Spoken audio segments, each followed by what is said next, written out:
Salutations to my fellow Africans and the people of the world. It's your boy Nixon Pombe. Hi, bro. Hello, how are you doing? I'm doing well, man. What's your name, bro? My name is Faisal Al Masaman. Faisal. Faisal, where are you from? I'm from Saudi Arabia. Saudi Arabia. Oh, wow. Nice to meet, some guys from Saudi Arabia. What's up, man? Faisal, for how long have you been here? I have been here for my whole life, actually. I've been born here. Okay. 21 years. You're born in Egypt. That's so amazing. Have you been to Saudi Arabia? Yeah, I've been in Saudi Arabia every year. I travel there for like a month, see my family. Yeah, that's amazing. What's the perspective of Africa in Saudi? Like, what do the Saudi think of Africa? Saudi people think of Africans in a kind of. We don't see a lot of Africans in Saudi Arabia, but usually they're kind of blend in. Yes. Normally. I don't know why, but it's very odd.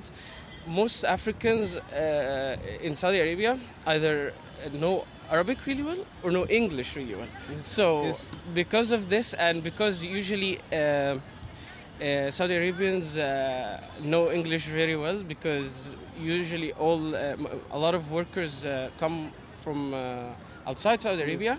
It's usually not a problem to deal with any anyone African. Yes. And how has that perspective changed? Like, for example, you've been here in Egypt for almost 21 years. How has this perspective changed in the sense that how the Saudi look at Africa, and how do you look at Africa being here in Egypt? In Egypt, it's whenever I see someone like or act with someone African, usually because I have this idea from Saudi Arabia, and because I know English very well, it's not a problem with me. I see, like, whenever I see, for example, an African dealing with an Egyptian, it's usually the language barrier that's a problem. Yeah, sure. So they don't understand each other, and that creates like frustration. Yes, sure. But when an African knows Arabic well, here it's not a problem usually. Once someone starts to talk with someone else, usually they kind of blend as Egyptians. Okay.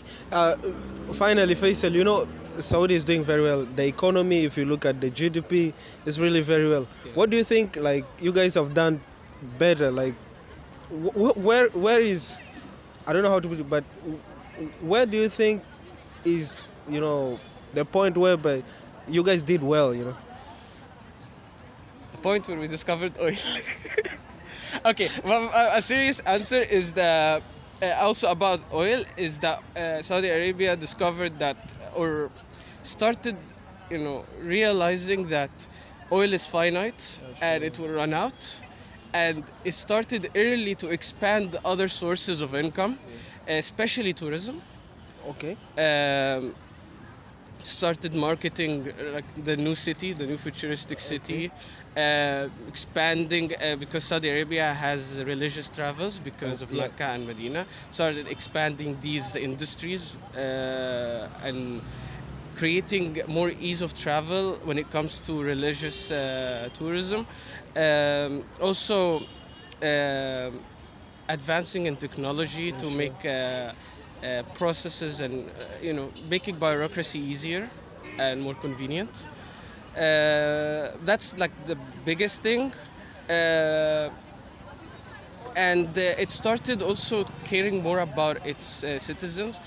Saudi Arabia discovered that a lot of its citizens just like to leave Saudi Arabia a lot because the country was so locked because of religion. Yeah, sure. Now they have to be a religious country. Like, it has to have these cultures and traditions because it has the birth of Islam, Of course. right?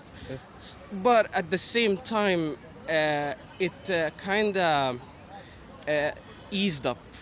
I kind of opened up. You see more entertainment in Saudi Arabia. You see more festivals and conventions and like even stuff that weren't taken seriously back then in entertainment. Now Saudi Arabia spends a lot of money, like even in Saudi Pro League now, sure, sure. they included a lot of players. Whenever there is a major wrestling or boxing tournament, you might find it in Saudi Arabia. Racing tournaments, gaming, e-gaming. Egypt started making new teams, and just that resonated with younger audiences because they're into the internet, right? Yes, yes, sure, So they it kind of linked up entertainment with Saudi Arabia. So sure.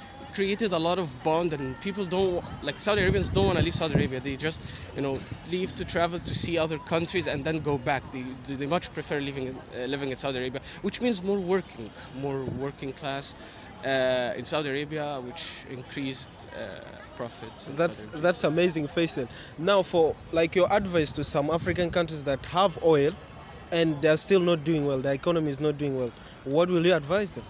I will advise not just oil, any African country that has natural resources Yes. to start trying to find ways to make final products to sell to export instead of selling raw materials. My understanding is that countries like France and Belgium have signed contracts with African countries Yes. to sell them raw materials instead of final products. Because it's very cheap to buy raw materials, and then it's very expensive to buy final products, Yes, right?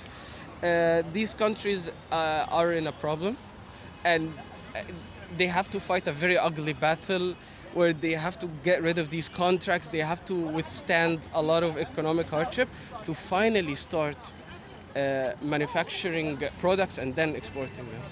That's a very idealistic guy from Saudi Arabia. Otherwise, Faisal, thank you so much for being part of this program, and I hope to see you soon. Thank you. Thank you so much for your time. Okay, bye.